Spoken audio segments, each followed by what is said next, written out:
Metaphysical freedom. You know, we've been working a lot this month on realizing the journey on the earth for us. And the first week we talked about the internal freedom that really comes when you realize you have a right to choose. You know, true freedom is choice. And we all got that to the core of our beings, didn't we? And we went out in the world and we started choosing. Yes? Oh, yes you did. Whether you realize it or not. Then the next service, Patrick took us on the journey of the power of our words. Fabulous service, again I say. Made us realize the energy when we speak. We are actually calling into form that which comes out of our mouths. You know, it's from the invisible thought realm into the actual realm of manifestation. So as we use these words, we're calling forth the experience that we're declaring. Very, very important that we begin to speak only that which we choose to experience. And everyone took that to heart, didn't you? Yeah. Yes, and you began to watch your words, and you began to create what you wanted. Okay, then last week we talked about actions, the power of aligning what you actually do in the world with your higher self and your conscious mind. Making choices and actions that are for your highest and best, rather than just being swept away with pre-programmed ideas and concepts that are running all the time in your body. Today I wanted to give you a very, very, very simple message. As you sit in your chair right now, and as you heard the singing and we did our opening meditation, did you feel the angels with you? Did you feel the touch of God? Perhaps even just a little bit. Did you realize that you are spirit? This is the crux of creating metaphysical, awakened experiences on the planet. And that is knowing and remembering this type of energy. And you are never not surrounded by the angels. Never not surrounded. I'm going to take a breath. I remember when I got called to jury duty downtown, trepidation and fear filled me. 7 days of downtown jury duty on federal court. Not something a minister wants to do. And I got it down to 1 day. Well, I had to drive down 1 day, so Patrick went with me 5 o'clock in the morning. 5 o'clock in the morning to get down to an 8 o'clock call. Because you have to from this side of town. Prayer the whole time. Trepidation, not what I wanted to do. Why is this happening? Blah, blah, blah. I went into the jury room and I was praying and meditating, built my Merkaba, hanging on to Patrick. And Spirit had me lift up to the top of the Walter Russell building. And on top of the Walter Russell building was the hugest, goldenest angel you've ever seen. And I went, wow, an angel here? And he looked at me and said, do you really believe that there's a place where angels are not? And I went, yeah, you know, all the way here. I didn't think there'd be an angel here at the court system. I really didn't think that. And he said, no, we're trying to get God consciousness into this place. We're trying to get love into this place. And I explained to him my trepidation about serving on a jury, and he said, don't worry, I'll take care of that. And I came back into my body, and Patrick and I, of course, had been praying the whole time, and within 5 minutes, the lady said, I'm sorry, I've got bad news for everybody. I'm going to have to dismiss you because your courtroom isn't ready. Oh, so I said, thank you, and off I went.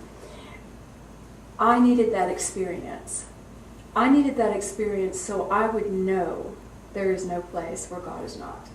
No matter how mental I think it might be or how alien to who I am it might be, there is no place where God is not. Breathe with me now. How often do we find ourselves going into situations where we do feel we are going at it alone? We're walking into a space and it's us and the world. I've got to think my way through this. I've got to work through this myself. I've got to get in there and push at the matter around me to create a space for myself. When if we could just breathe and relax, we can touch the love that is already there, that we didn't have to create, because it already existed. We just have to connect with it. Now, how easy would life be if we could walk with that realization? There is no place where God is not. There is no place where the angelic forms are not. And as I call them forth, I connect with them. Doesn't it sound so easy? Sounds so easy. All right. Let's look at now what keeps us from that realization that God is everywhere. Can we go through that?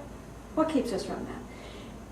In Jesus' time, when he came to the earth, he came with a very simple message. He came to a space where there was limited vision. The people of the time had a very limited vision. They were serving God, they were serving their government, they were serving whoever was in charge, but the whole idea was service. There was not a lot of entrepreneurs. There wasn't a lot of free enterprise. There wasn't a lot of expanded consciousness, everybody doing what they wanted to do. It was limited vision. And when we look at our world today, is there still limited vision? My vision is now limited by what the prevailing thoughts might be. We still have a little bit of that going on. He told them that God was Father, and they had believed that Abraham was Father. Abraham, someone who lived in the flesh. If they could embody that God is Father, that would make them children of God.